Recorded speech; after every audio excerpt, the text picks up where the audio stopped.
زیر صاحب یہ سوال ہمیں عاشفہ ظفر صاحبہ کی طرف سے برکینا فاسو سے موصول ہوا ہے۔ وہ کہتی ہیں کہ اگر عورت نے آدھے بازوؤں والی قمیص پہنی ہو تو کیا اس میں نماز ہو جاتی ہے؟ اگر نہیں ہوتی تو کیا دوپٹہ کھول کر لینا چاہیے یا پورے بازوؤں والی قمیص پہننی چاہیے؟ بات دراصل یہ ہے کہ جب ہم اس بارے میں احادیث پہ نظر ڈالتے ہیں تو ایک سنن ابی داؤد میں مختلف احادیث ملتی ہیں۔ ایک حضرت ام سلمہ رضی اللہ عنہا سے ایک روایت ہے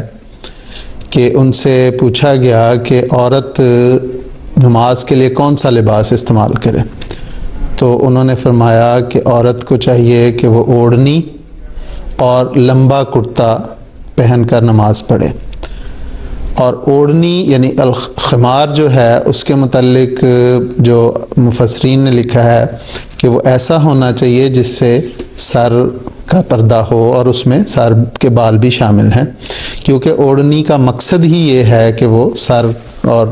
سینے کو کور کرے۔ اور جہاں تک لمبے کرتے اس کے ساتھ سابغن کا لفظ استعمال ہوا ہے اور ساتھ دراؤن کا لفظ ہے کہ ایسا کرتا جو لمبا ہو اور وہ اس حد تک ہو کہ پاؤں کو بھی سامنے اگلے حصے کی اوپر والے حصے کے پاؤں کے اوپر والے حصے کو بھی وہ چھپا دے، تو اس قسم کا لباس ہونا چاہیے۔ اور فقہاء نے اس کے متعلق یہ لکھا ہے انہی احادیث سے استدلال کر کے کہ عورت کا چہرہ اور اس کے یہ کفوں تک ہاتھ اور اس کے پاؤں جو ہیں وہ ننگے رکھ سکتی ہے، وہ باقی جسم اس کا ڈھکا ہونا چاہیے۔ اور فقہ احمدیہ میں بھی اسی موضوع کو ان تمام باتوں کو انہوں نے مجتمع کر کے جو خلاصہ نکالا ہے وہ یہی ہے کہ عورت کا لباس جو ہے، مثال کے طور پہ اگر اس نے دوپٹہ بھی اوڑھا ہے، اوڑھنی ہے، تو وہ ایسی نہیں ہونی چاہیے کہ اس میں سے اس کا جسم نظر آئے، اس کے بال نظر آئیں، بلکہ وہ ایسا ہونا چاہیے جس میں وہ پوری طرح ڈھکی ہو۔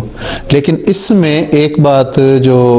مد نظر رکھنے والی ہے کہ بعض اوقات عورتوں کا نماز کا حصہ مسجد میں عورتوں کا جو نماز کا حصہ ہوتا ہے وہاں پہ عورتیں نماز پڑھتی ہیں،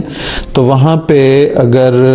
بلا ارادہ کوئی سامنے سے کوئی تھوڑے سے بال یا پیچھے سے بلا ارادہ اسے نہیں پتہ،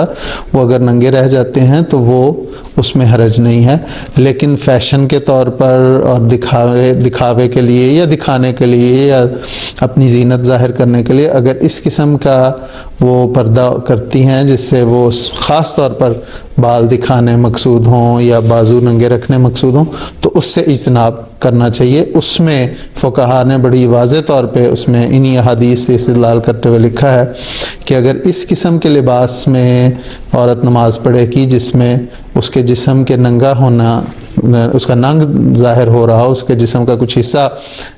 ڈھکا ہوا نہ ہو، تو اس کو ایسی نماز دوبارہ پڑھنی پڑے گی۔ تو یہاں تک فقہاء نے شدت کی ہے۔ لیکن فقہ احمدیہ میں یہ ہے کہ اگر وہ جان بوجھ کے ایسا نہیں، بلا ارادہ ہے، اس کے تھوڑے سے ماتھے کے کوئی بال نظر آ گئے یا پیچھے سے کوئی بال نظر آ گئے، لیکن اس نے اپنی طرف سے کوشش کیا تو کوئی اس میں حرج کی بات نہیں، لیکن اس کو ارادتاً ایسا نہیں کرنا چاہیے۔ ٹھیک ہے، تو خلاصتاً ہم کیا کہہ سکتے ہیں کہ اگر جان بوجھ کے ایسا لباس استعمال کرتی ہے یا ایسا پردہ کر کے نماز پڑھتی ہے جس میں اس کا جسم مثلا بازو اس کے ننگے ہیں، تو وہ نماز اس کی نہیں ہوتی، بلکہ اس میں اس کو پوری طرح پردے میں، جس طرح میں نے تو حضرت ام سلمہ کا باقاعدہ پوچھا گیا کہ عورت کس قسم کے لباس میں پڑھے، تو انہوں نے کہا کہ اوڑھنی اور لمبا کرتا، اور جیسا میں نے کہا کہ اس میں جو لفظ استعمال ہوئے ہیں وہ ایسے کرتے کے لیے ہیں جو سارے جسم کو ڈھانکتا ہے، جو اس کے بازوؤں کو بھی ڈھانکتا ہے، اس کی ٹانگوں تک وہ گیا ہوا ہے اور یہاں تک کہ پاؤں کے اوپر والے حصے کو بھی وہ ڈھانک رہا ہے۔ تو یہ ہے لباس کا طریقہ۔ تو اگر قمیص کے وہ بازو لمبے نہیں ہیں تو یا اس کی چادر جو ہے وہ ایسی ہونی چاہیے کہ جو اس کو کور کر رہی ہو۔ جی ٹھیک ہے۔